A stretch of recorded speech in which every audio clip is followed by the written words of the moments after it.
All right, I think we're recording. Whew.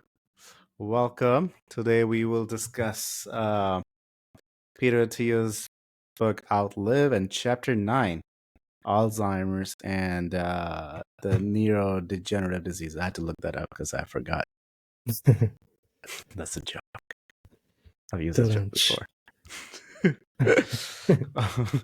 All right. I'll, as always, start with our expert, Peter Attia expert, Evan Liggett. Where do you want to start with? Ultimately, we'll cover, I think, the causes, risk factors, and everything. But tell me what you remember.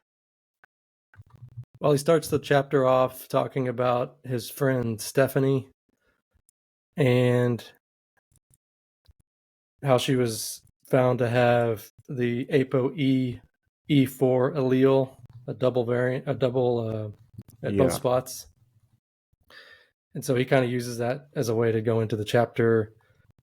Apparently, he gets that for every patient, which is something that I have not ordered on any patient. So, not that I'm necessarily primary care, but I have started ordering the APOB on patients that I think need it. Maybe I should start doing APOE. What have you ever ordered that one? I have not. I actually don't even know if it has any other utility other than like this potential higher Alzheimer's risk. Why don't you tell us what you remember about APOE? So there are three known variants: APOE, E2, E3, E4. Apparently, E4 was our 250 something thousand years ago is when our primates developed, or kind of that gene variant, the APOE4 was the one that was kind of more predominant, or was the only one, I think, actually. And then at some point, I can't remember how many thousand years ago, the APOE E3 allele came along, and then the E2 came along more recently. There was thought that the E4 allele had conferred some protection against infectious diseases. He mentions in Brazil. So potentially, from an evolutionary standpoint, you could think that one would be kept in the population for that reason. Apparently, it increased the level of inflammation, which helped when fighting an infection. Increased inflammation could potentially help with infection. At least that's the thought. At any rate, I think the E3 allele is the more common allele in the population now. And having just one copy of the E4 allele confers an increased risk of developing Alzheimer's, and having two copies confers an even greater risk. I think it's like 12 times if you have the double allele, something like that. Yeah, that's what I remember too. Or I had like 8 to 10 times if you have like a homozygote or somebody who has both copies. And but I think the function wise, it still does something with lipid metabolism, though I don't fully understand. But that's okay. I mean, we barely can understand what ApoB and all these things do, other than they're being carrier proteins. No, I think you're right. It transports cholesterol in the brain, in the central nervous system. So obviously, our brain is composed. All cells, as we've talked before, are composed of cholesterol, but the brain has so much fat and cholesterol. It's an important carrier molecule in the brain. And it's not like fatty brain is a thing. It's just it needs those fatty acids to form, like for function. Insulation. Yeah. Is it really? Or I mean, the axon is insulated with the the myelin. myelin That sheath. kind of like charge insulation, not like keep the head cool. Oh, keep it warm. No. Keep it warm. Yeah. As a conductor, helping with conduction. Oh, I see. I see what you mean. So I think that's what I read. It's really important, and it gives you this benefit, or at least risk. I mean, some of them are considered protective. Some of them, like this APOE for I think it mentioned, or one of the alleles is you can actually test for it, like he does for his friend or patient. I think let's just also kind of go back and kind of talk about what fundamentally is what are we talking about? Like, we're talking about Alzheimer's. What does this mean? And is this dementia? Is it, what does all this really mean? What are we talking about?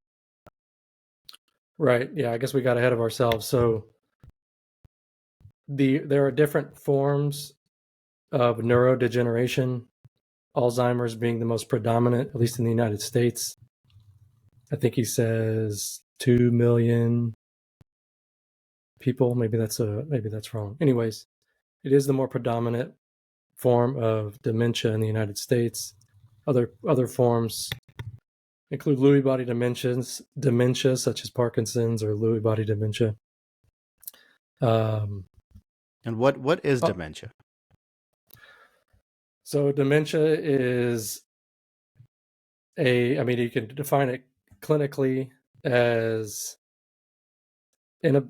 loss of cortical thinking, whether it be problems with tasks, problem with word finding, spatial, or even audio-visual disturbances.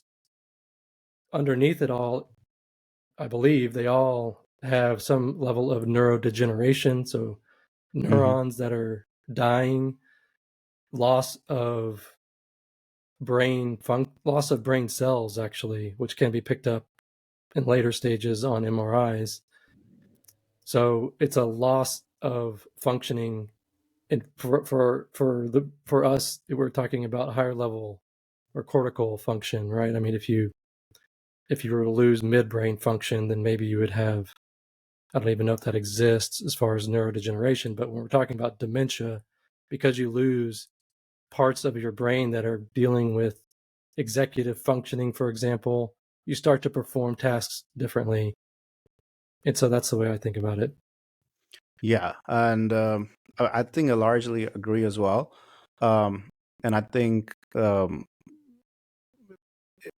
functionally, I think what we see is that brain, it consists of neurons, which are the fundamental cell of the brain. So, anybody has cell, liver has liver cells, brain has neurons, which kind of those cool. I mean, they're largely like any other cells. They have a nucleus, the cytoplasm, but then they have all these finger-like projections that are super long.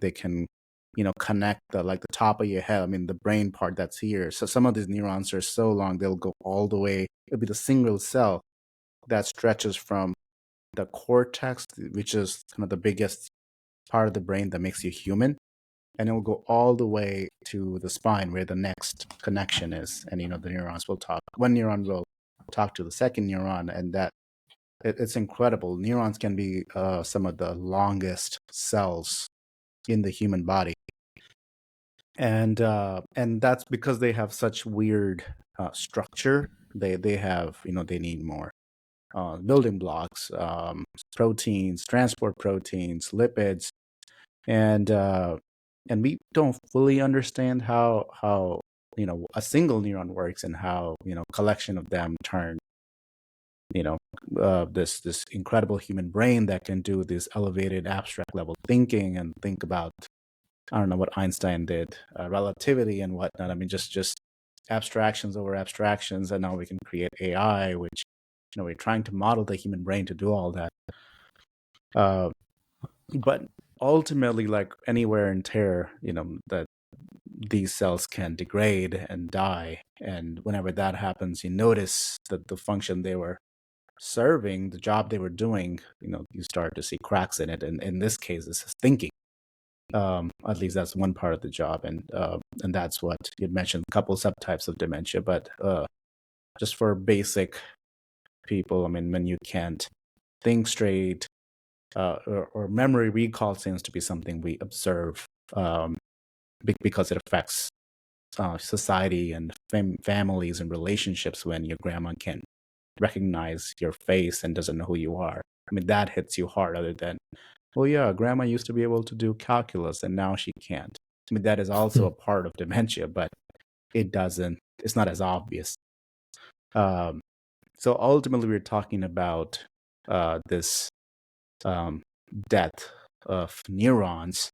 And I've even seen definitions of dementia where it's only dementia if the degree of brain function is less than expected. So the underlying assumption being, obviously with age, like an 80-year-old is expected to be a certain level in their thinking and cognition, and if they are less than that, then you can say that they have cognitive impairment or dementia. So I think so. That's a general term. Dementia, brain doesn't work as well as we think it should. So, second question becomes, why is that? What's causing the death of these neurons? And once we can figure that out, we'll try to talk about what can we do to stop it or slow it down. So we talked. Well, yeah. So what are the common reasons that we don't have to go into like some of the rare things. I think Parkinson, dementia, and all these things can be even more rare. But Evan, what do you think is some of the more common ones that most people will have to encounter or think about? Alzheimer's, dementia, vascular dementia. Those are I don't know. I mean, ALS and Parkinson's and these other ones, these are going to be more rare, but I don't know. What am I missing there? Actually, yeah, I would also say the same thing. That Alzheimer's and vascular would be the key ones that we need to worry about. And he goes. We kind of hit on it before, but they're just to tie in Peter Attia's the premise of his entire book, which is Medicine 3.0. You mentioned that there's a spectrum of, let's say, Alzheimer's, and with each of these dementias, we're talking about they're defined by their clinical characteristics, but those clinical characteristics are a result of what part of the brain is dying, is degenerating. Mm-hmm. And so, but with Alzheimer's dementia, there's something called mild cognitive impairment, or MCI, which would be a lesser degree. But in Attia's mind, he has a clinical neurologist that is able to pick up dementia before it reaches that stage, apparently. So able to find these very subtle clues with these tests, these very actually challenging tests for anybody who would take them, for memory recall, things like that.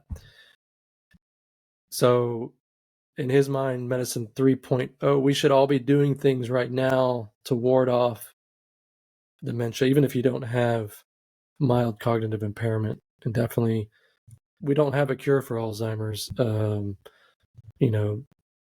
I hate to spoil the rest of the show here, but there's no treatment, and so the only thing we have right now is prevention, and it's questionable about whether we can prevent it. But he offers some advice on potential ways to prevent it. Oh yeah. So MCI, I mean, so like anything, there's severity, right? There's a mild form of dementia and there's a severe form of dementia. So MCI is basically, when we talk about pre-diabetes, that's kind of like the MCI version of dementia, where when you test for it, you can kind of see it, but in day to day, it may not be alarming. Nobody's really, thinking that you have started to show signs of dementia. But yes, objectively, there probably is. And also, like, most people with probably have some degree of MCI, and it may not even progress to anything worse. It's not a guarantee that you have MCI, that this is it, you're gonna develop dementia. But it's kind of those things where once you have MCI, you start to think more about, hey, what can I do? Like, wherever treatments there, you start having those conversations with your doctor. So I think MCI is just kind of like, hey, again, using diabetes analogies, your A1C is creeping up. It's not diabetes yet. Maybe it's time to think about lifestyle changes that you can do. And in diabetes terms, actually, you could reverse the diabetes. Here, you can't really reverse MCI, but you could learn to compensate, or at least definitely do what you can to keep it from progressing. So let's go back on to, do you have anything else to say about that? I would say that the compensation piece is important, because that's what most people are going to be doing. That's what makes it difficult to diagnose without having good clinical acumen, is that the brain is incredible at compensating. And so yeah. So that's why it's hard to find before it's too late, almost. Yes, oftentimes it's, the family member notices something different. It's the spouse is dragging the patient to the doctor. Hey, something's wrong. It's been wrong for a few months to years now. Let's do some testing. What's going on? Let's go back to the subtypes we're going to focus on. The vascular dementia makes the most sense to me, because I can actually visualize it, because it's the one that easily I can connect to metabolic syndrome, right? And we'll talk about Alzheimer's, what that really means, at least what I can understand. But tell us, Evan, what you can think about, like, vascular dementia. So just like you have coronary artery disease or peripheral vascular disease, the vessels in your brain can also become calcified, or the vessels going to the brain, right? The carotid can become calcified. You get lower flow, and that lower flow deprives the brain, just like any other tissue, of oxygen, and you can get degeneration. In fact, he even mentions that of this, I think his name was De La Torre, this scientist, I can't remember, in Germany or somewhere. He was on a plane ride, and he started having this hypothesis that he thinks all dementia is actually vascular dementia, just affecting different parts of the brain. And so he's been running with that idea. And I think that makes sense too, just like you're saying. It makes sense to have vascular damage. It makes sense, just like with other tissues, like the heart. If you don't have adequate blood flow, you're not going to get adequate nutrients, including oxygen and glucose, and you could have neurodegeneration. Yeah. And to me, that makes the most sense, because I can kind of visualize it with everything else that we study in the internal medicine world. Talking about heart attacks, strokes, neuropathy of your feet, basically, because blood supplies everything. When you have interruption in the blood flow, whatever it was supplying starts to take damage. So in this case, vascular dementia means the blood flow, vascular meaning vessels, blood flow, has been compromised, and as a result, whatever's downstream of that, the brain tissue or the nerve tissue, is dead. And you can have macrovascular dementia, meaning you had a big stroke and it immediately compromised a large part of your brain. Or you can have small vessel, where it's not the big highways, but the smaller roads that are carrying blood, where you won't be able to see that necessarily on any scan. But just metabolic syndrome, that it's actually doing the damage underneath, and whatever the downstream neurons are not getting the nutrition. So that makes the most sense to any I think doctor who can think from the vessel standpoint. So similarly, if I see somebody who has had multiple strokes, has diabetes, I mean that person has dementia. That is not a big surprise. It'd be like, doesn't matter anything else. That person most likely has vascular dementia because we know there's going to be vascular compromise. And obviously, treatment and their therapies there are going to be, try to prevent that metabolic syndrome, keep the vessels healthy. All the things we talked about for stroke and heart attack and diabetes apply directly here for vascular dementia. But we can also talk about Alzheimer's, because there are certainly people who, on paper, haven't had vascular dementia, haven't had another type. They're not obese, they're not. They have diabetes. They're just old, and now memory has started to fade. So what? In those cases, these old people who kind of appear to be active, but when you actually talk to them, they don't make much sense. The memory's gone. And I think those peoples are Alzheimer's patients. Would you agree? I agree. Right. So what do we know about Alzheimer's? And I want to say, I feel like, none of us are neurologists. We learned about this stuff in med school, so we're kind of learning from Peter Attia's book, and then was kind of refreshing some of the stuff that we had learned. But we will try to do our best to kind of synthesize what, just from doctor's standpoint. Okay, go. Right, and me personally, I'm in the same camp. I spent 5 years.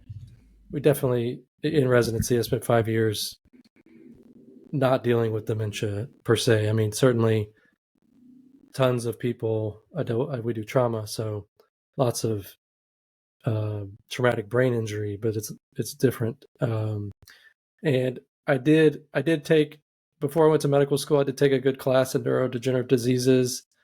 I feel like I learned a lot there. Medical school, again, rehash, but this book has been, again, a rehash of things I haven't thought about in a long time. So Alzheimer's disease affects mainly the temporal lobe. This is a part of the brain that is involved in memory, in speech perception, and executive functioning. And the interesting piece about this, and again, all of this, the understanding of what causes that, if it's not vascular in origin, the thing that defines Alzheimer's, even though it may not be the case that it's what causes it, what most people would say is that you see a buildup of what's called amyloid beta protein, these aggregates of protein in the cells that are dying. The problem with that is you don't find that in all patients that have Alzheimer's disease, and you have you see that in patients that don't have. So you see patients with Alzheimer's that don't have the aggregates, and you see patients without Alzheimer's who do have the aggregates. It was originally thought, so Eloise Alzheimer is what he was named after. He discovered this plaque buildup and autopsy of this lady that had these findings that we now think of as Alzheimer's, but she was in her 50s. And the interesting thing is Alzheimer's really doesn't show up that early, except in rare exceptions. That's more of an early form of dementia. Certainly, if you have he mentioned a couple of genetic mutations that can lead to early onset Alzheimer's.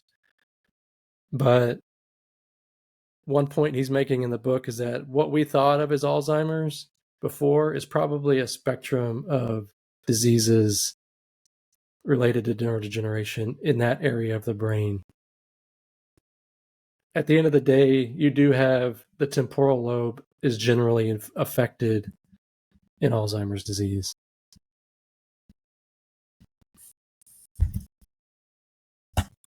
Yeah. So I think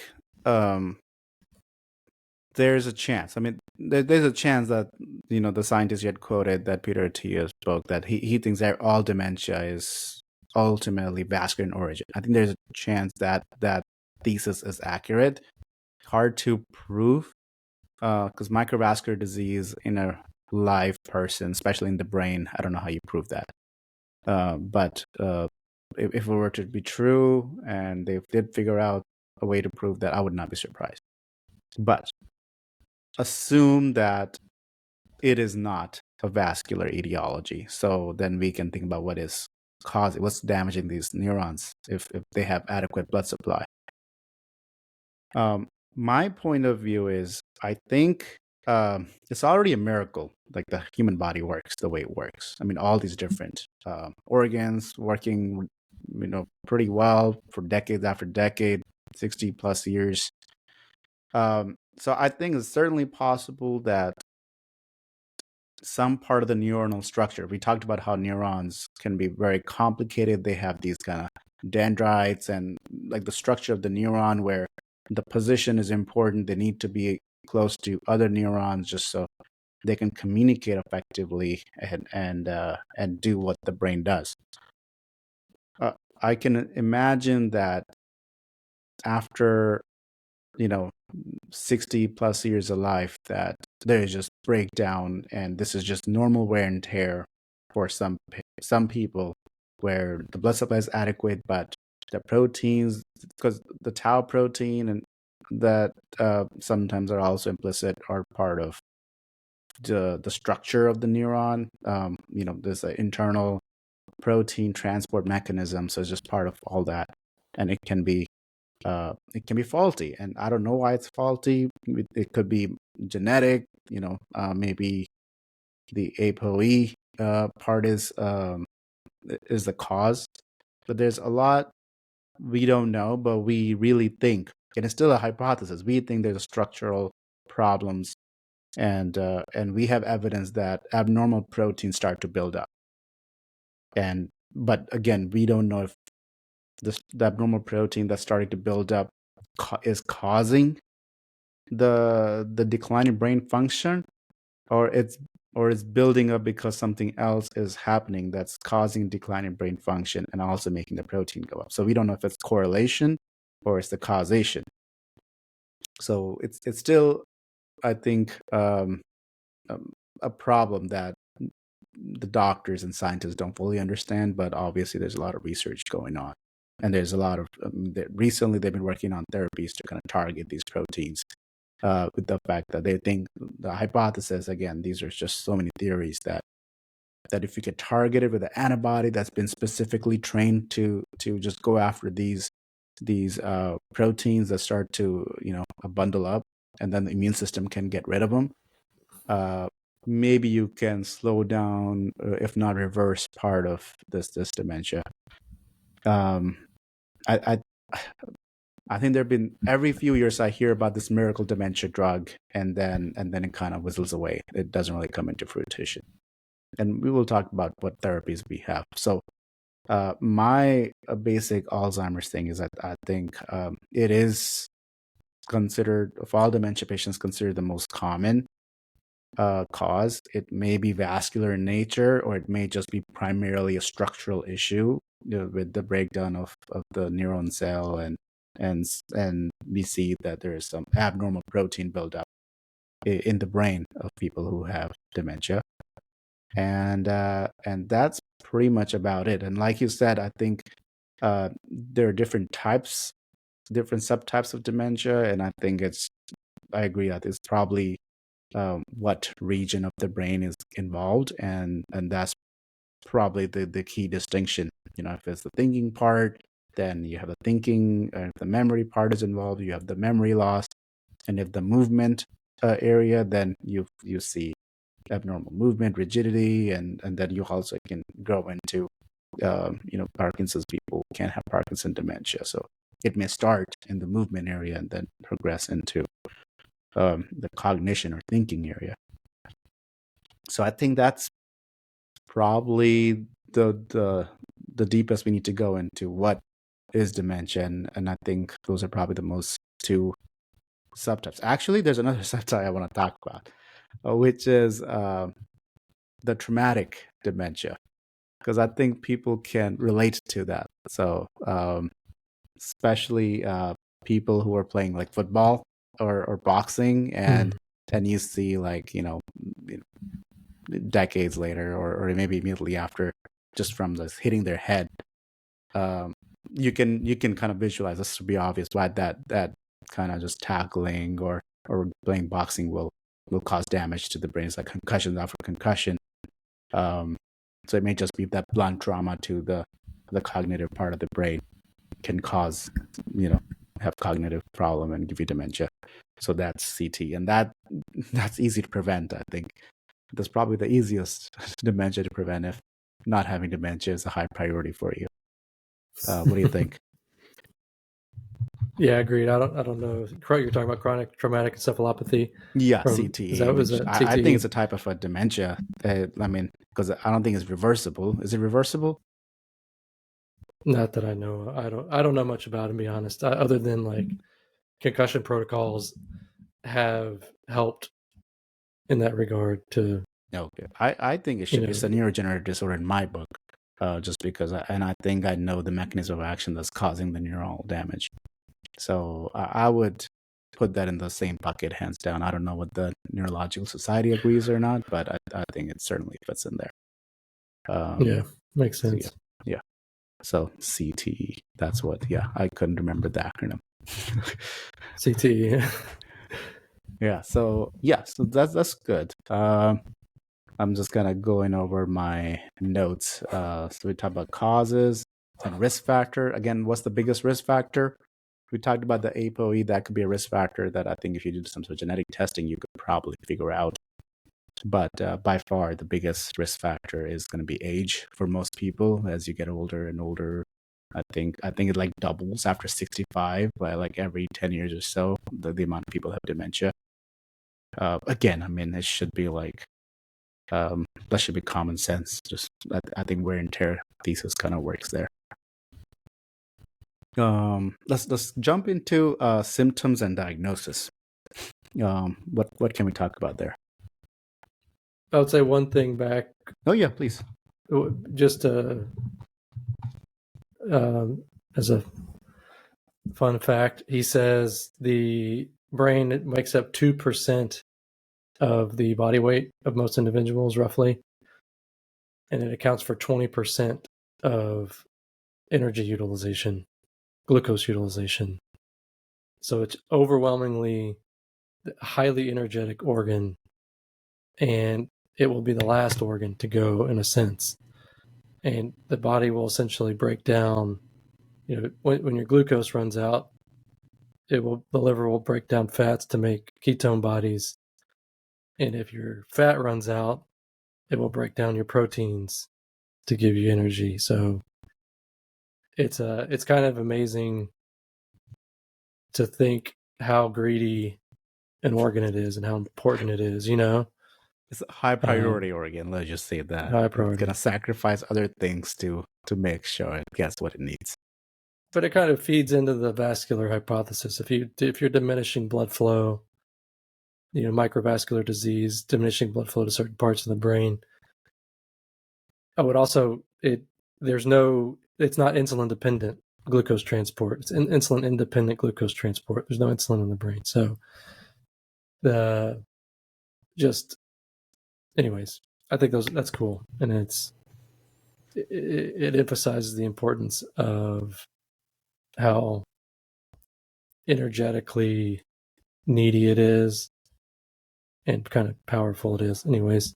And certainly makes it special. I mean, brain definitely is special. Right. And your body will do whatever to keep it going. I mean, yeah.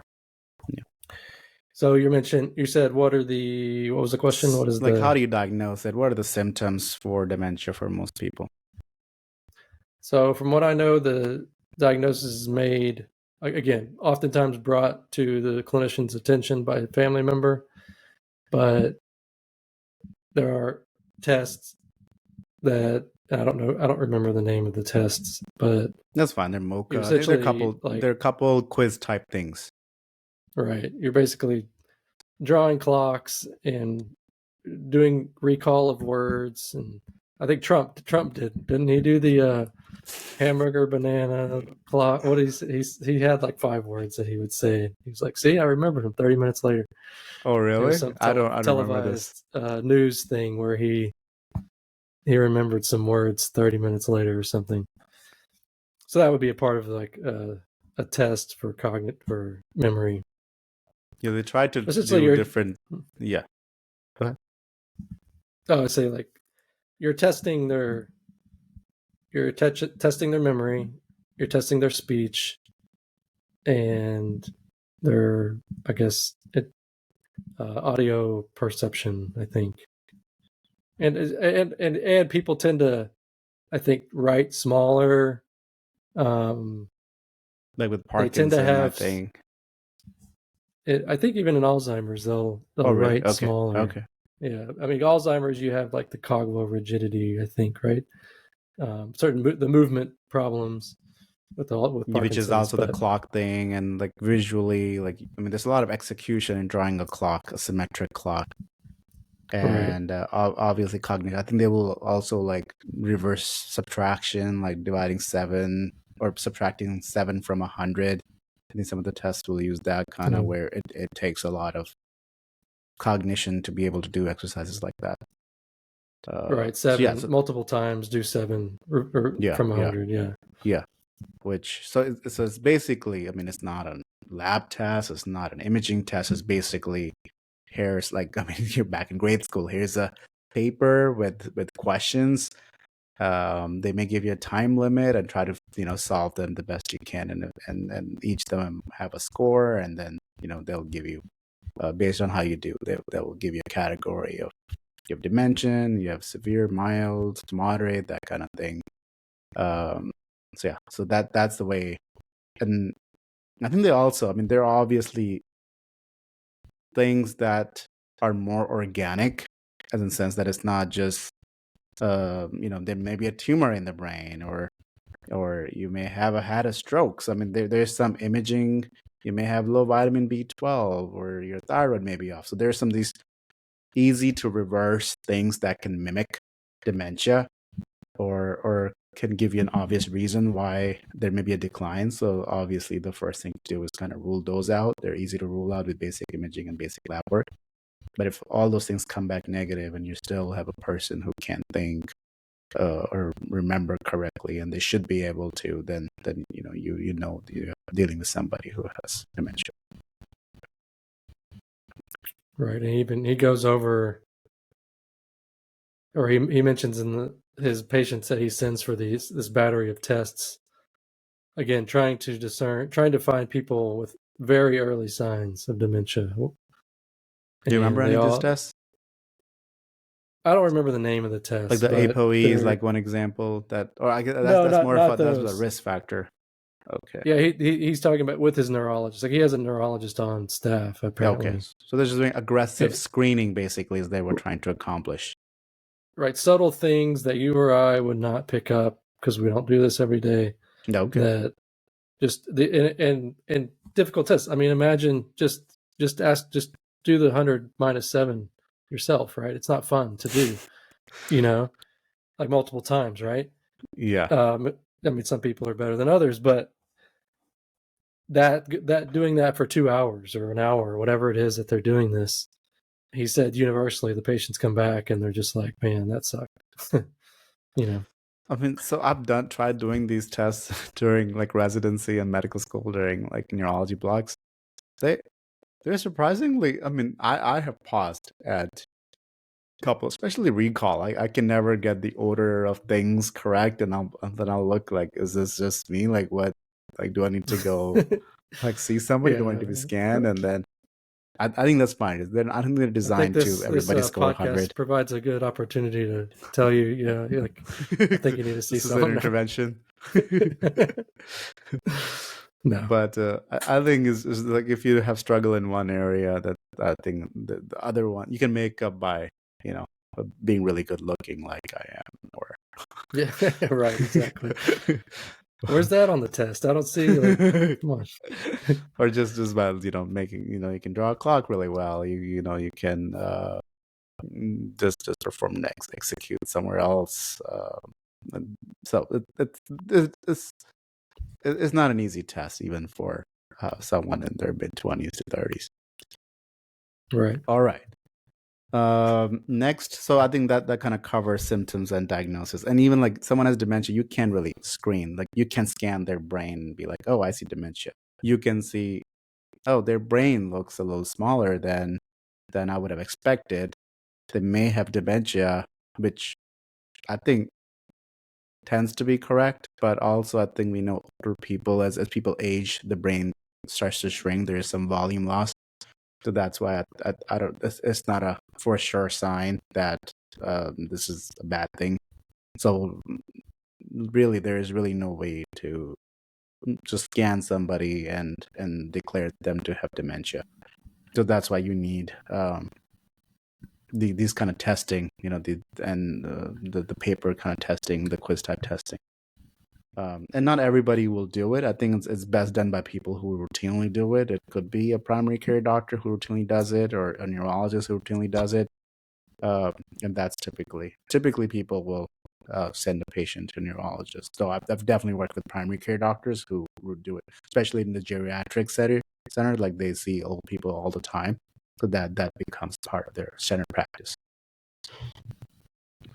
Yeah, I think I mentioned in one of the prior episodes about this Alzheimer's disease neuroimaging initiative that was going on. I don't know what happened to that, but using MRI, diffusion weighted imaging, to try to look at people's brains and seeing evidence of mild cognitive impairment. But according to Attia, and I think this is true, by the time it could be diagnosed, by the time you would see anything on imaging, and even by the time you've been diagnosed with dementia, it's too late. Like there's really no treatment for it. And so once you've reached that level of degeneration, it's like, I think you're too far gone. But I mean, I guess at that stage, the concern and the effort cater towards slowing it down, so it doesn't keep getting worse and worse and worse. So that brings us to our next topic: management of dementia. How do you manage it? Do not manage it.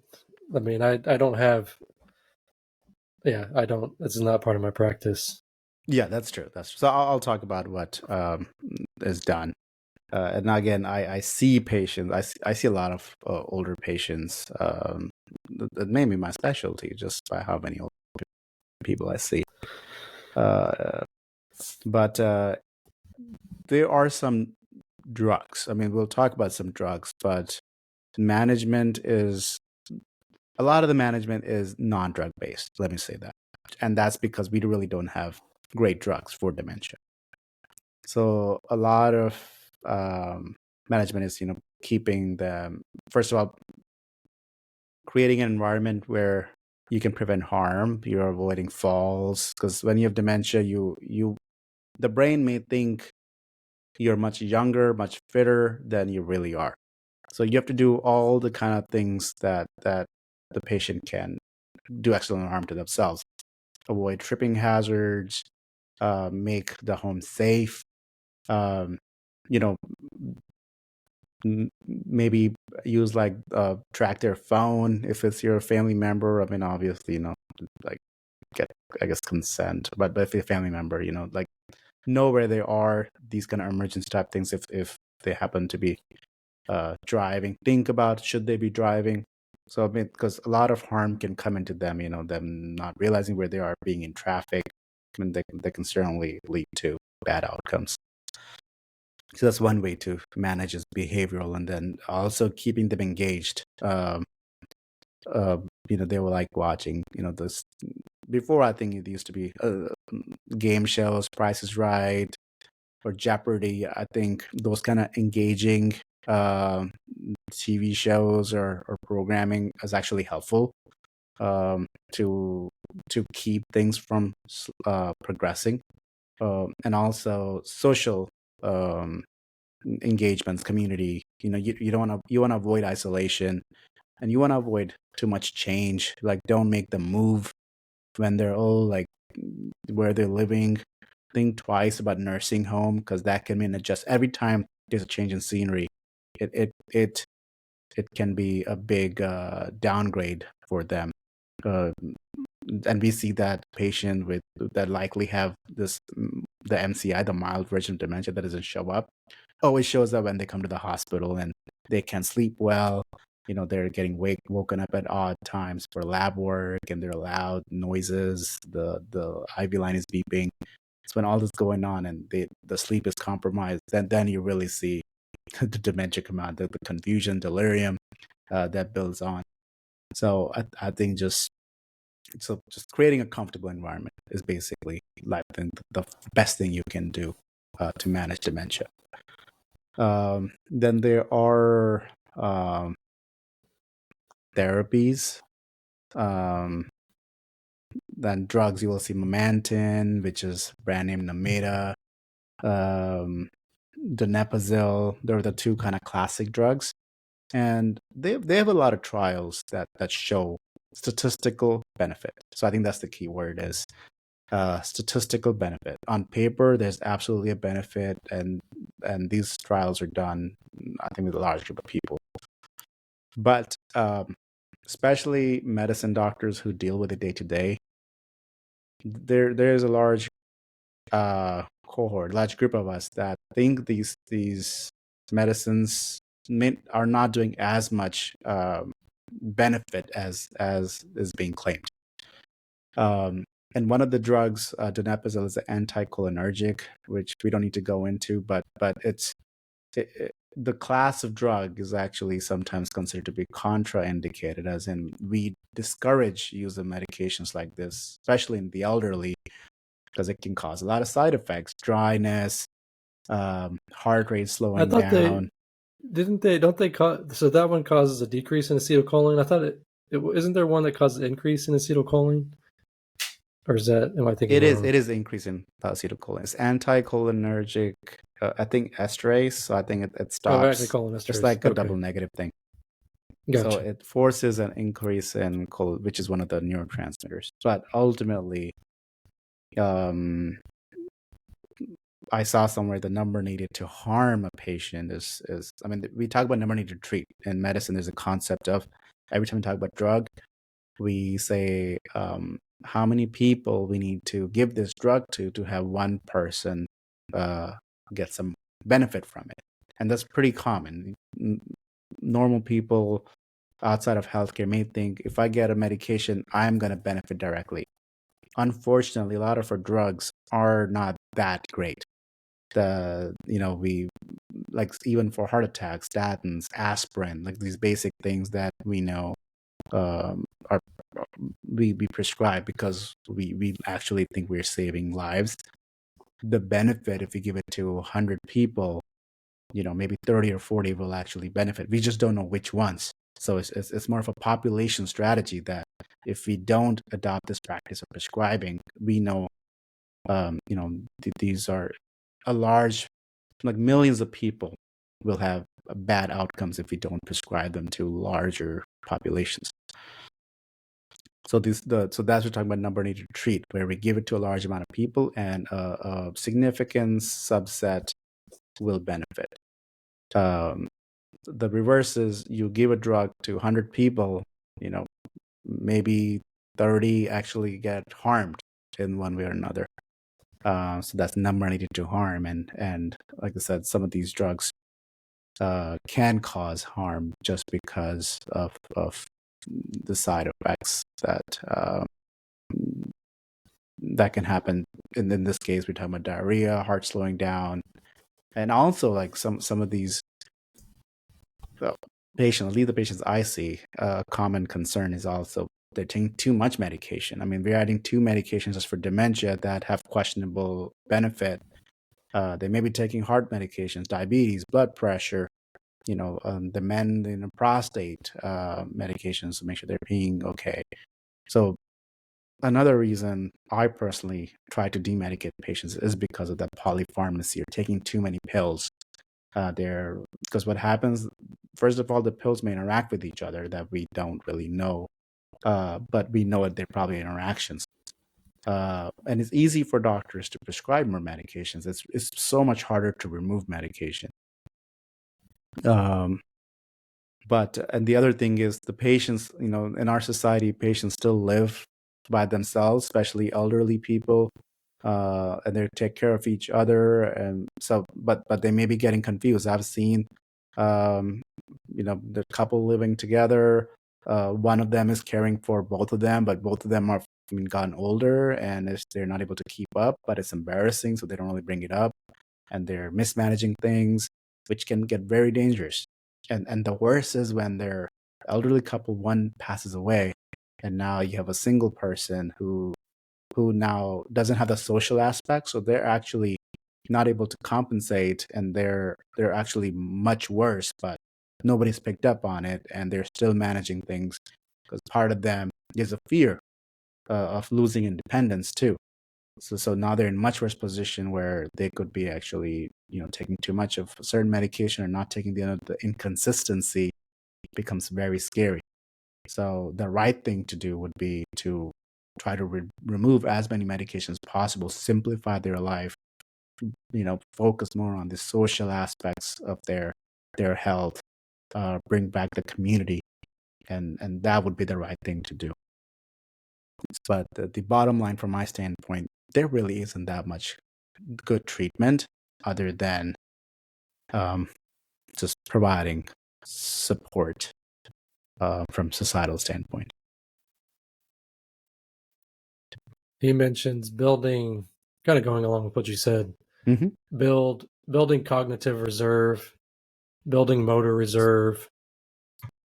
Yeah, so we can talk about prevention kind of here, because we didn't really talk about what can you do. Doesn't matter what kind of risk factors you have, because kind of reserve building kind of in my book goes into what I can do to reduce my risk for ever having functional dementia. So yeah, go ahead. Yeah, so well, I mean, it's pretty intuitive, but essentially doing exercises that are going to continue to challenge you. It kind of gives an example of probably crossword puzzles isn't a great exercise to build cognitive reserve. I mean, it's probably better than nothing, but it's going to make you good at crosswords. Maybe a better thing to do would be to try to learn a new language or an instrument or something like that that's going to require a little bit more complex thinking patterns. And then from a movement standpoint, something like dancing would be better than just going for a walk. Right? You're having to coordinate multiple movements, balancing. That's a good one. At a much higher level. Today. Yeah. So these are things, and to him, everything comes down to exercise for him. But he says emphatically that the best thing you can do to prevent dementia is exercise. And it kind of goes back to more or less the vascular theory, atherosclerosis, and just being metabolically healthy overall. But in his mind, yes, there's no real good medication, and the best thing to do is to exercise. Yeah, so I made a list of 5 points. I mean, I'm basically going to cover exactly what you said. And this is, again, to prevent dementia. And if you have, it's really about, to your point, is to building the reserve so you can prevent it. And if you happen to have a higher risk that you have the neuronal loss, it will give you that extra buffer that will support you longer into your life with more independence, without symptoms. So yeah, absolutely, the best thing to do is to kind of work on having that reserve. And number 1, I put avoid contact sports if it's really important to you. And I feel like it kind of goes into the kind of whole football debate, especially with kids. To me, I think it goes into why you should wear a seatbelt when driving or why use sunscreen. So I think that's a good one. and avoid metabolic syndrome. So that's, avoid that, the blood vessels, even for vascular dementia. And in case the microvascular disease is a big thing in Alzheimer's, it'll hit that. That's going to avoid what is metabolic syndrome. Quick recap: avoid your diabetes, your obesity, blood pressure, workout. I had not put exercise, but yeah, I like that idea of not just walking, but more complex movement like Tai Chi or dancing, where you have to kind of, because the instructions for movement come from the brain. So, and the more complex instructions you can execute, the more reserve you'll have in that, the motor cortex, or the the movement headquarters of the brain. So I think that's a good one. And become a learning machine. So I think just learn where you can, don't be watching TV mostly, or be on social media. Go read a book, think about things. I don't know, there's so much to learn. Make friends. So I think social isolation is a bad thing when it comes to these kind of things. So, be nice to your family, your spouse, your kids, your siblings, community. Get involved. I don't know, it could be a church or chess club or a dancing club. Who knows? Just make friends, have people around you, and get sleep. And for some reason, I think sleep is super important. We don't fully know why, but disturbing sleep can cause all sorts of damage. So get your sleep. And I need to listen to this advice because I'm really bad at my sleep. Yeah. So yeah, I agree with that. I think I would probably order it exercise and sleep being top two, social engagement, like you're saying. yeah. It's kind of it's funny. It's like everything else we've talked about, right? It's I think they all come down to the same thing. But yeah, I could definitely I do think that sleep plays a critical role long term in causing harm to the not only the other parts of the body but the brain as well. Yeah, I agree. But yeah, I mean, that's literally all you can do. I mean, and maybe, I mean, we have so many theories about this molecule, this marker, and this drug may be a breakthrough. But if I were, let's do this. Okay, if for what I would do for myself. So I think these are the things I would do to prevent. And if I start having, my ability to think is very important to me.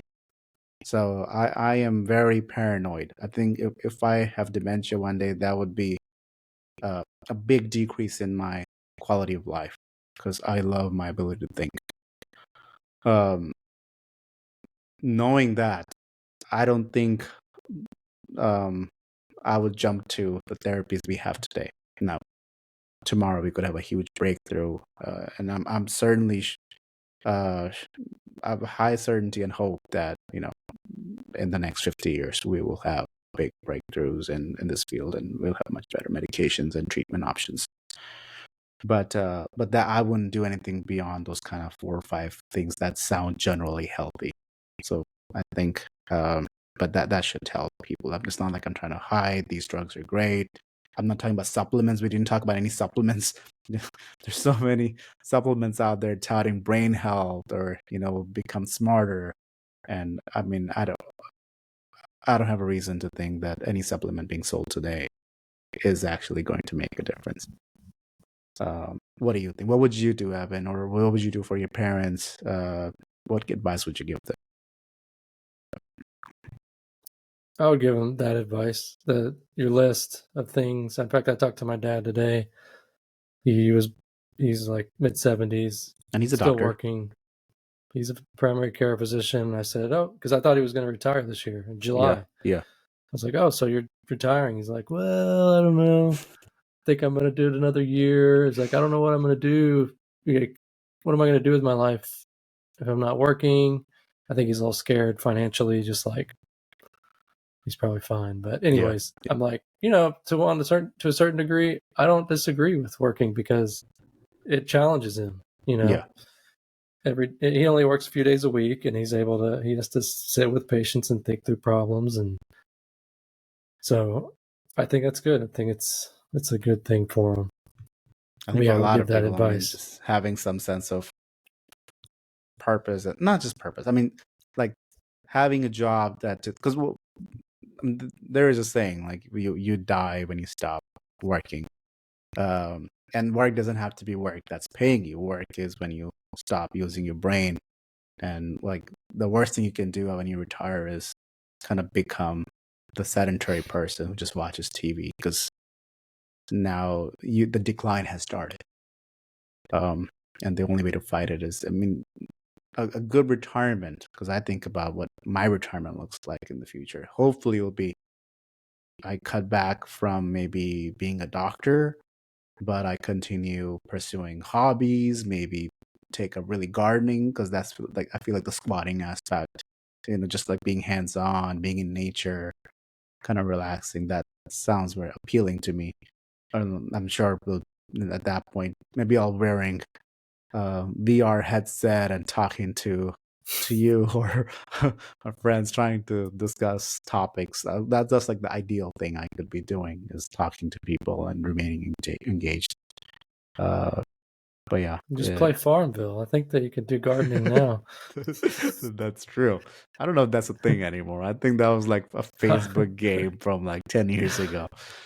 You're way out of touch. I still play it. No way. I don't know. I'm just kidding. But I think last week I said I was so optimistic about the future. We're talking about cancer. That's true. We're talking about treatment modalities, diagnosis. I can't say the same thing about dementia. I think it's do the things that you talked about, stay healthy in those regards. I don't see 10 years ago I was, when I took that course, and there was at a university, they were doing very good research, and it was at a time when I think the amyloid beta tau tangle hypothesis was very popular, and they just nothing has really come of it, and so it's a little discouraging. We know that the neurons are dying. We don't know why per se. We don't know how to diagnose that in a good way before they're already there, before the proteins have already aggregated.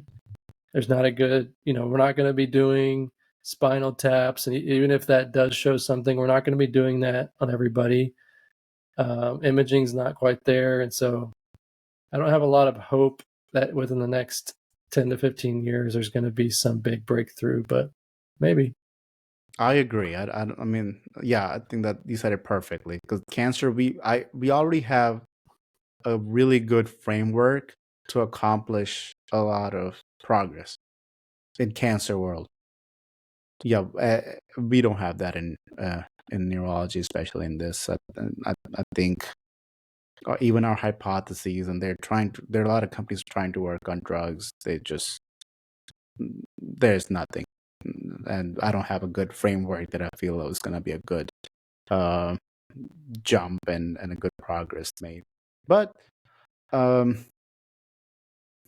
think this is a big problem that a lot of people are spending a lot of money on. So from that sense, I am hopeful. But this is a very, very difficult problem, because it's not with cancer. We understand. We're trying to figure out what we can do about it. Here, we don't even understand fully. So it's let's see. I'm kind of interested to see what humanity comes up with. We're really good at figuring things out. Maybe AI will figure it out for us. I don't know. So I mean, that's you know what? Let's talk about this, because I try to think about how AI will affect life, and I can't believe it's turning into an AI podcast, because everything it always is. Impacts of AI. I'm taking notes.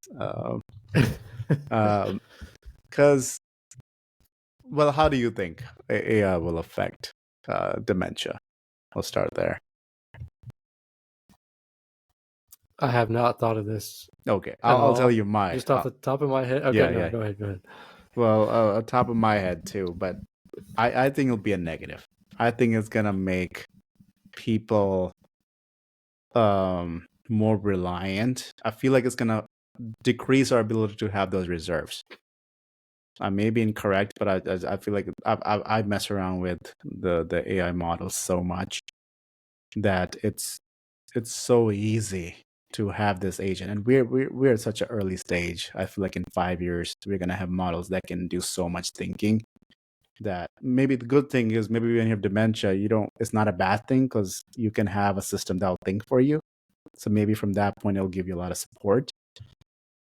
But I think more people will reduce their reserves. Just kind of like I think more people have lost muscle mass because we have a lot more sedentary jobs.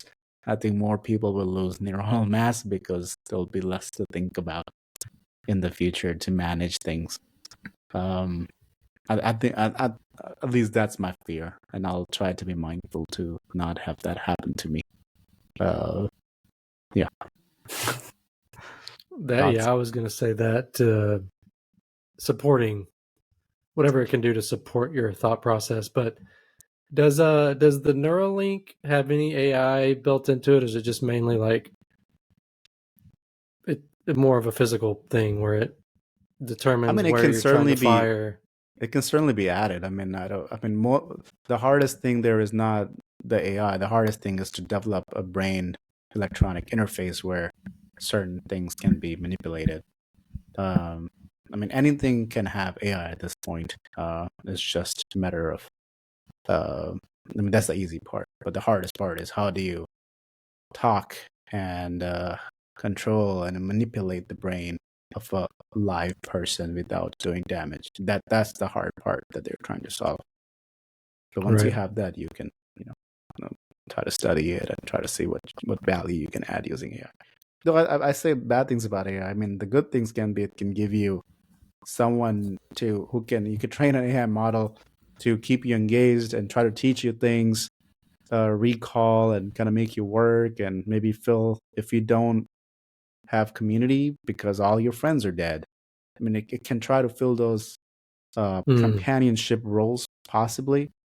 So maybe that those be the good things, but I guess what you make of it. So yeah, I guess just don't be lazy. Think of thinking like exercise and remain engaged and challenge yourself, brain wise. Is the goal there? Yeah. So that's all I had for management and prevention. Last thing I'd put is research and breakthroughs. We kind of touched on some things. I think there are some, like I mentioned, like the antibody they're training to target plaques. There's a drug called donanemab. Anyways, He yeah, go he ahead. mentioned one, so that may be it. But the amyloid beta. So there's a amyloid precursor protein is normally it's a membrane bound protein that's cleaved into two pieces. And It may be when the you same get the one, but aggregates, this drug does target amyloid beta. It's a monoclonal antibody. well, he mentions one in the book that essentially, so that it targeted the amyloid precursor protein and prevent. So when it breaks down into 3 subunits versus 2, that's when you start getting the amyloid beta aggregates. And apparently, this one targeted. It was a monoclonal antibody, and it targeted the amyloid precursor protein and prevented the breakdown into 3 proteins. What does that say? Positive results in clinical trials.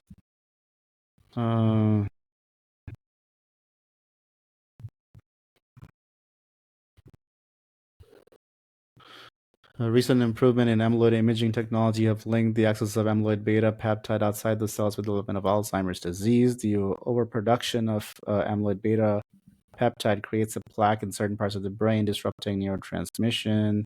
donanemab attacks the soluble and insoluble plaque buildup, slowing down the progression of the disease.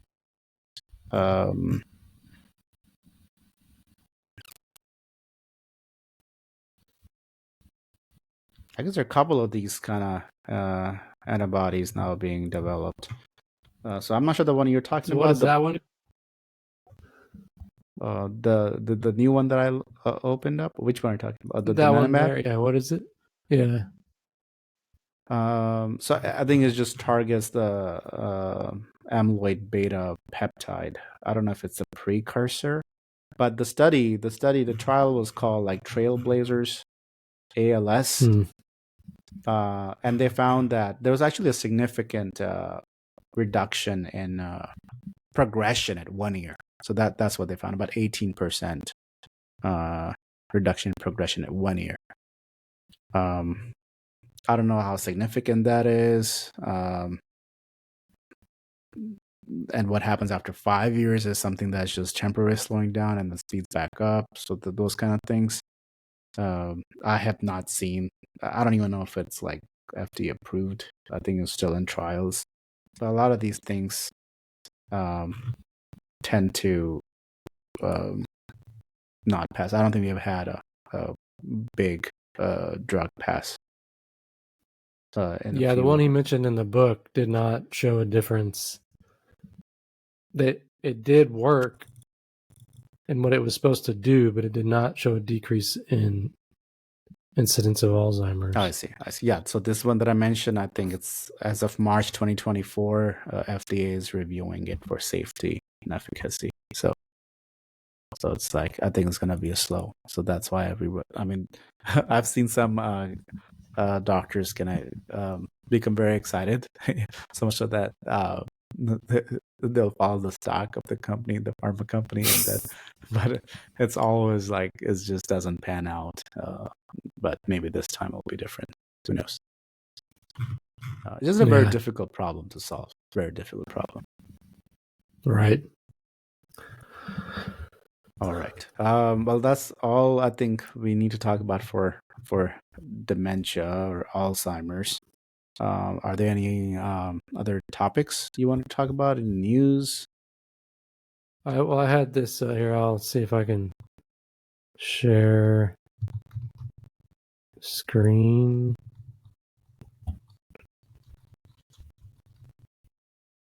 Which screen is this?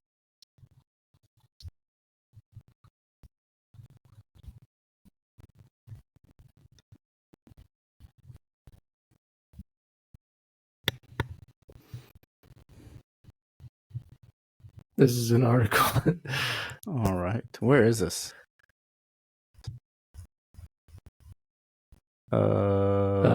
This was in News Chronicle Live, but it's referring to a published study review in Neurology Journal. Let's click on it. Because it sounds like it's an article that's kind of written for general population, but it's following a study. Yeah. So the study suggests that people with mentally stimulating occupations are less likely to develop cognitive impairment and dementia in the later years of their life. I mean, that's all I need to say. It's basically, it was kind of a joint research out of Norway, University of Pennsylvania, Columbia University. They followed 30 to 65-year-old. They followed the population. It says it spanned more than 40 years. Oh, okay. And they analyzed individual careers and accounted for age, sex, education, income, all these things listed here, which could easily, bias the study if you don't take those into account.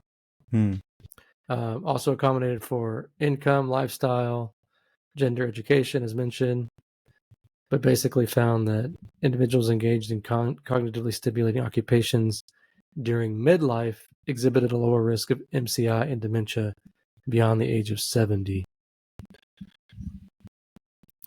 Okay, so that kind of falls into what our intuition and what we're preaching here. No Right. surprises there, which is good. You're not crazy. Sitting for 12 hours a day meant a 60% increased risk of dementia. I don't know who's sitting for 12 Oh, hours a day, but oh you my should not be God. doing that. That sounds like a personal attack. I may need to move more. The 12 hours is a lot. Yeah. I mean, what? So Yeah, you're it like, is. I mean, I guess they're not counting sleep in that. They're just counting like yeah. So that means no. sleeping is 8 hours. So you're not sitting or sleeping for 4 hours a day. That's interesting lifestyle. But I can totally see a lot of office work people fall into this stuff. It's not surprising to me because they're like 9 to 5. That's like 8 hours. Is it 8 hours? 9 hours. Or just older. I don't know. Like And I then go guess home and watch on they were couch. looking at younger people, Yeah, but yeah. yeah, that's a long time to sit.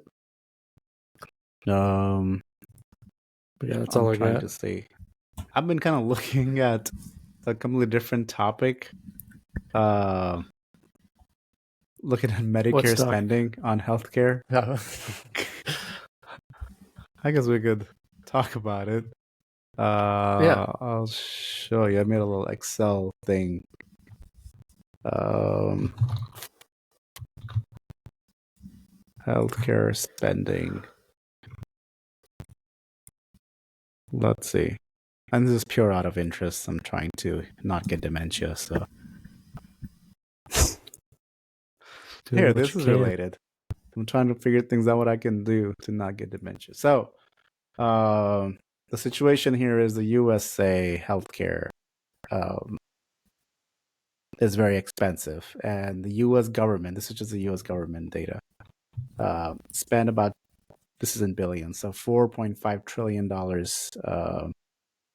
I think this is 2022 on healthcare only. So, which is a lot of money to be spent on healthcare services. And the article, I think this is a CMS report that I was following.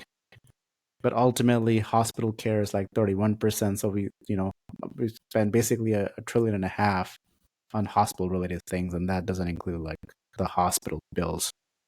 And physician services, that's like 20%, like almost $1 trillion. And it kind of, I mean, they're just like retail prescriptions are about 10% of that, so about $500 billion. I think those are the interesting ones. And then the source of money, like where the money's coming from for all the healthcare spending. This is just the government portion. So the actual healthcare spending is even more. So of the total healthcare money being spent in America, about 30% comes from private healthcare insurance, about 40% from government programs, and 11 from out of pocket. You'll notice these things don't add up to 100%. So I'm still trying to figure out what the data really means. If this like rest is like miscellaneous, not accounted for, or what's going on, why these things don't add up. But basically, American healthcare is very expensive because hospitals and cost a lot of money, which makes sense because it's urgent care, acute care, emergency care that that is very costly, and hence why we preach about prevention. Like, if only we could prevent things, it'll be better for everybody, better for the patient, and better for the country, better for community, and think about national debt and how healthcare is just, it's kind of unsustainable, the current model of spending. So this kind of stuff is on my mind. But it's so difficult to comprehend because as doctors we don't really learn about it. So it's really, you have to go out of your way to kind of dig into it and what it really means. But yeah, I don't know if you have ever had any exposure to this kind of stuff. I have, but it's depressing because there's nothing I can do about it per se, or very little. And I don't know. It's just like, what can you do to make it better? What do you mean? What kind of well, what is your As I order my lipoprotein A on everybody and lipoprotein B. APOE? No, just the price structure. Everything is just priced. So it's weird how everything's priced. It doesn't make sense. And it's so far from a normal competitive market. You would have to basically take the whole thing away and start over, I think, to get anywhere close. Yeah. So I mean, who's gonna decide what a doctor visit costs right now, right? Like, I guess I could have my own private practice, and I could charge whatever I wanted for a visit, and people would just pay me cash. And if they thought it was worth it, they could pay me, and that would introduce my control into the market. But that's Attia, or that's concierge medicine, and I mean, sure, there's a role for it, but not the majority of people can afford that. So I guess we could have a discussion. This is a fascinating topic to both of us. Like how would we structure a healthcare system that makes sense? Because I agree. I do think everybody in healthcare is trying to do the right thing. I think most players in healthcare have two minds. Nobody's saying, well, I'm going to screw people over, cause harm. I'm sure there are players, but that's a super small minority. Most people have two priorities: help people and have a job and make money. I think it'll be false to say that a lot of players in a capitalistic world like ours don't care about money, but I think there's a lot of people actually trying to help patients, and that's where there's a sense of worth comes from, that I'm doing good in society. And that could be not just doctors, but I think pharma companies, they have a lot of scientists, right, that have done PhDs not because they wanted to get rich one day, but they really like science and they wanted to be able to make a dent in cancer or heart attack and actually do some good. And I would doubt, doctors love to hate insurance companies, and I would say even they provide there's definitely a positive aspect of insurance companies, though there's certainly things they do that make them complicated. But so I'm this is kind of random, but I'm going to Omaha this weekend because I follow Berkshire Hathaway and Warren Buffett. It's been a recent thing in my life where I'm trying to learn more about capitalism and how that can be a source for good, because historically I've been very liberal and have thought every big corporation is evil. But I think I'm turning around just because things become a lot more sustainable when you add a free market that's stable, and people can compete and bring prices down, and quality of service goes up. So healthcare, I think we're both agreeing, is has problems, not because of capitalism, but because of lack of capitalism, because it doesn't have that free market.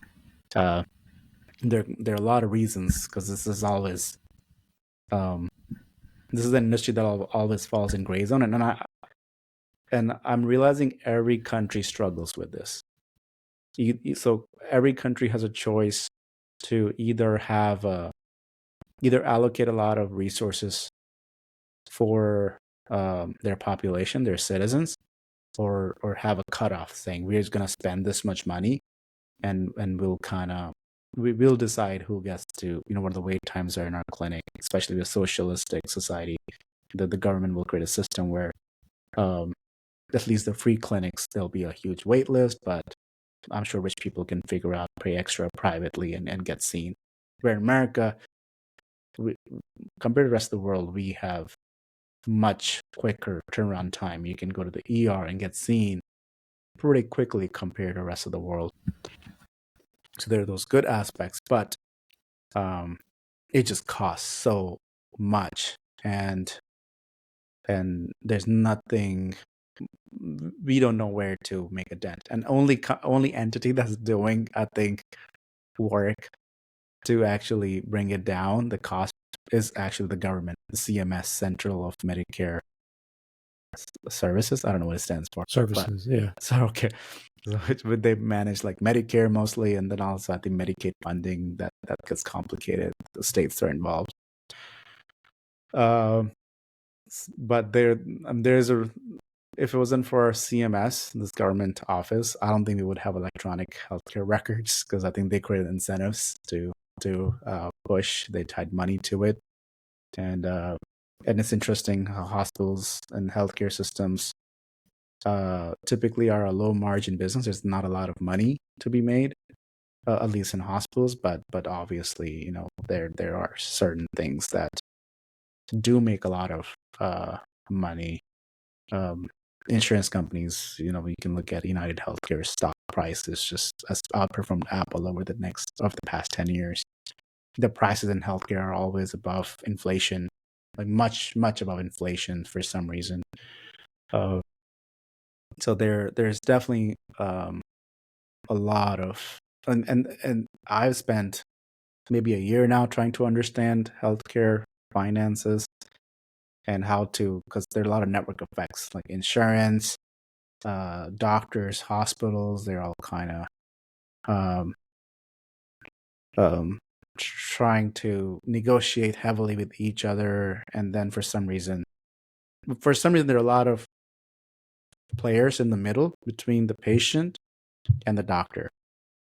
There are a lot of these agents that are there to serve a purpose in some sense, but also they make the marketplace very complicated because now you have long-term contracts between different middlemen and these middle agents, and it just makes change very difficult. And for some reason, the incentives are there to also make transparency go down, so it's hard to know what anything costs. But there are definitely, I think, capitalistic forces that are competing that I hope is going to be a change for good, especially as we enter the information era where more and more transparency can be had. You have big tech companies like Amazon kind of entering into this historically closed off industry. They say like 20% of GDP of America is healthcare. So 20% of all the things we do in America, a fifth goes on healthcare expenses, and that by far is the highest in the whole world as a percentage per person, per citizen. And the reason I mentioned that I'm going to Omaha with Berkshire Hathaway thing.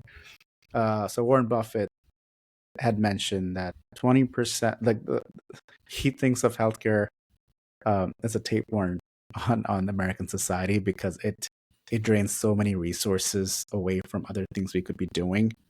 And I don't know if you remember, there was in 2017 or so, he had created a joint venture between Amazon, Berkshire Hathaway, and Chase. It was called Haven. And the CEO of this thing was Atul Gawande. I think he's the one who's like a well-renowned author, and he's a doctor, and he writes books, very thoughtful.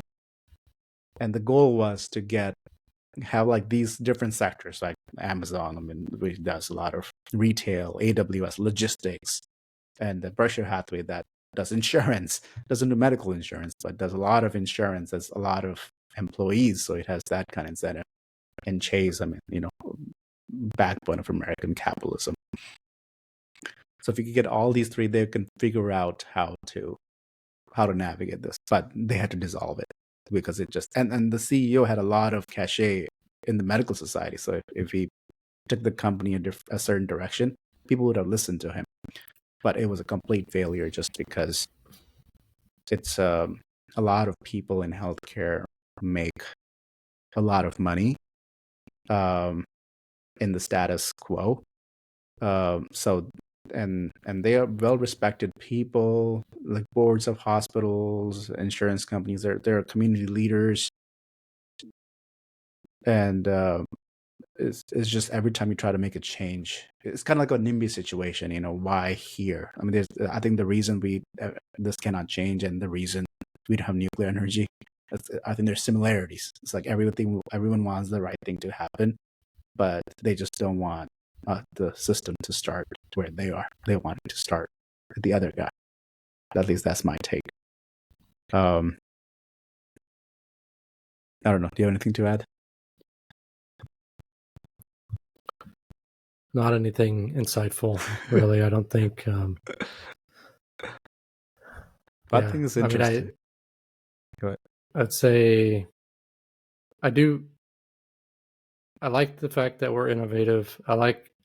When people talk negatively about healthcare here, I have to kind of defend it a little bit. I do think if you need access to care, it's there. It's not always in the right way. ER is not the best place for a lot of these things. But at the end of the day, if you need something, you're going to get it. And that you can't say that about Canada per se. Yeah. And we come up with the new things. I mean, we basically, as America, come up with latest surgical techniques, drugs, vaccines. I mean, there's a reason because of you can make a lot of money if you create a product that works. Yes, you can have some medical fraud, but I mean, you get these miracle drugs that come out of America, and even non-American companies. Some of them are European. I think even their revenues, their profits actually come out of America. So we have created a market that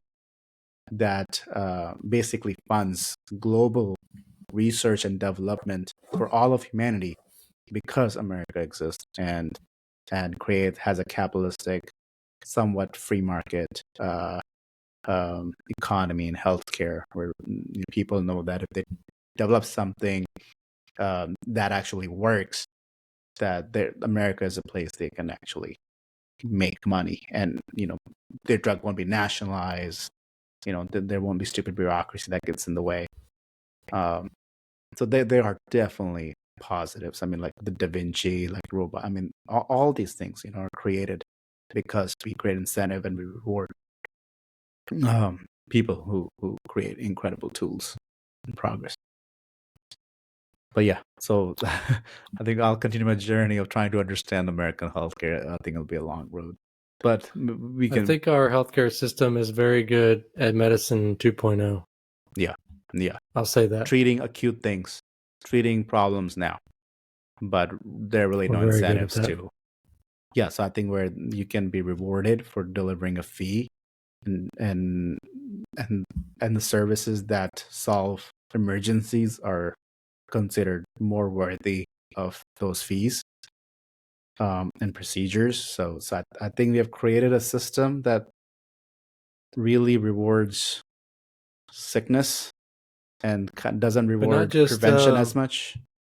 I mean, think about it, or I don't know the figures, but if an orthopedic surgeon electively repairs, does a knee scope, or does a total joint, those are going to pay out much more, from what I understand, than me doing an emergent gallbladder, right? Or an emergent APOE, right? That doesn't make sense to me. That's just society valuing, for whatever reason, a better lobby or whatever it is, that orthopods with no more training than I have, they're just in a different field, and they can charge more for their procedures, and that's not fair. So orthopedic surgeries.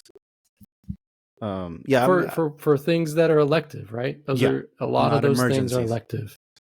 They're not, right. Yeah.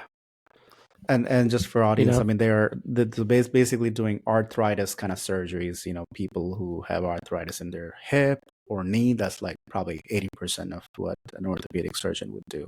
And the other thing is spine surgeons are also kind of orthopedic or neurosurgery people who have low back pain, which is very, very common, super expensive for the healthcare. There's debate on how much patients benefit, and I'm sure there are some spine surgeons who only do the must cases that absolutely have maybe a spinal injury or compression, that kind of stuff. But the stereotype tends to be in medicine, especially people who study the expenses, that kind of stuff, that things are expensive and sometimes things are unnecessary. But yeah, someone like Evan is a general surgeon. He does, he'll be on call. Anybody can walk into a ER with a gallbladder that's rupturing or appendix that's rupturing, perforated colon, yeah, or yeah, perforated bowel or stomach, and he has anything. to go They in all and tend to pay less. and compensation. And then it's also a mystery. That's one of my reasons to kind of study how money works in healthcare. And I think there may be lobbies. This may be incorrect, but I think they're like AMA might be involved, which is American Medical Association. I think there's like a board of sorts of kind of these elite or doctors. I think NAFTA. I don't remember the acronym, but some entity exists that kind of decides what procedure will get how much money, and they go through everything possible in medicine and put a price to it. And this is just the government. And then the government, they're pitching the government, this is the way it should be. They make recommendations. And then the insurance companies kind of follow that and kind of uses that as a template to set their prices, I think. But yeah, so but those prices are going to be like inflated because they know the insurance company is going to only pay a fraction of that. So, but even the one price, even the one they're willing to pay, insurance companies willing to pay, I think they follow whatever the government is willing to pay. They kind of use that as the bottom line, as the truth of what a procedure is worth or a service is worth. But yeah, I don't. Well, and I can't really be one to complain. I mean, I've watched my dad be underpaid as a primary care doc for his entire life. Why is his work any less valuable than what I do? And it's just because our system compensates procedures, and that's just not. I mean, again, I like our system for a lot of things.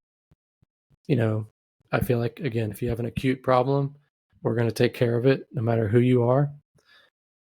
But really, we need to restructure how what we value, I guess.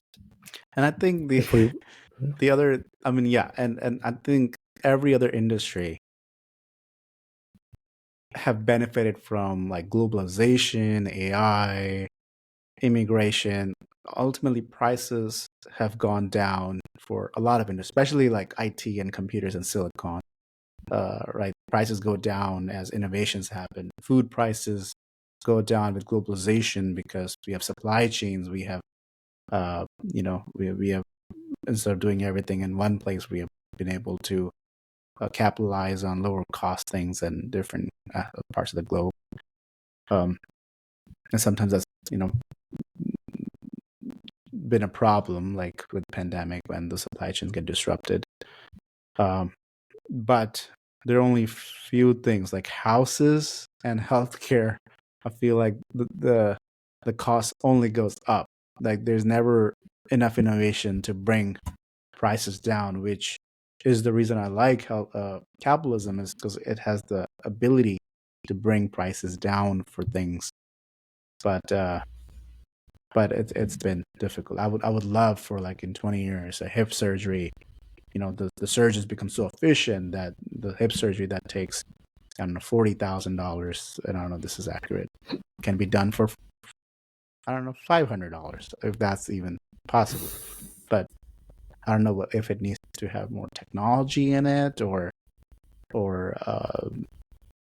AI or more diversified global like globalization, because for problems like this, I think medical tourism has become a thing for people who don't have insurance. They'll just fly to a different country, and they'll like the price will be low enough that their plane and the rehab and the surgery all will be part of it. Obviously, I mean, now you're taking a risk of different standards, different country, and all that. But people who can't afford it, don't have insurance, have arthritis, they can't walk. Now their life is affected. They can't do all the things they need to do to keep them happy and healthy, because mobility is part of a healthy life. They may not have a any other option. So I think that's what we're lacking: price transparency and competition. Yeah, and our whole thing is, we're trying to think of medicine 3.0. We're trying to prevent more aggressively before even current standards recommend. Because nobody will in medicine will disagree that prevention is bad and it's not important. Everybody will agree, but for some reason, I'm not trying to say doctors are not paid enough. Even primary care doctors can make a really good living, but there's always this, at least a financial incentive to focus. If you're able to focus more towards a higher service, an emergency thing or one of these surgeries or any service in healthcare that pays more, that is not necessarily preventative, there is a financial incentive to pursue that. And it does make business sense for a lot of people, especially if you're taking loans. It makes perfect sense to go in that direction. And now you have you made the decision to go to med school, take a lot of loans, and there's only, you have to pay them back because you can forgive student loans. So at least, I don't know, that may be changing. But so it's, I agree. I wish we had more insight into why certain things are paid, but that's, I think if we keep learning, first step is, I think students or doctors don't understand any of this stuff, and it takes 15 years to get through training, and then by the time you're married and you have kids, like, who's going to go learn about a completely different topic? Like, you have to learn. You don't even understand the fundamentals of accounting. How are you gonna really comprehend how finances work in healthcare? So it's if you go learn anything after residency, you go to a coding class, so you learn how to code and charge more. It's like, that's crazy. True. Which coding, this is not coding for like Python or C++. This is coding on how to bill to the insurance companies better, because that's the language they use, is what service you provide. So you have to kind of figure out, you have to say what level of service, so that in turn results into how much money the insurance company or the government will give you or your employer.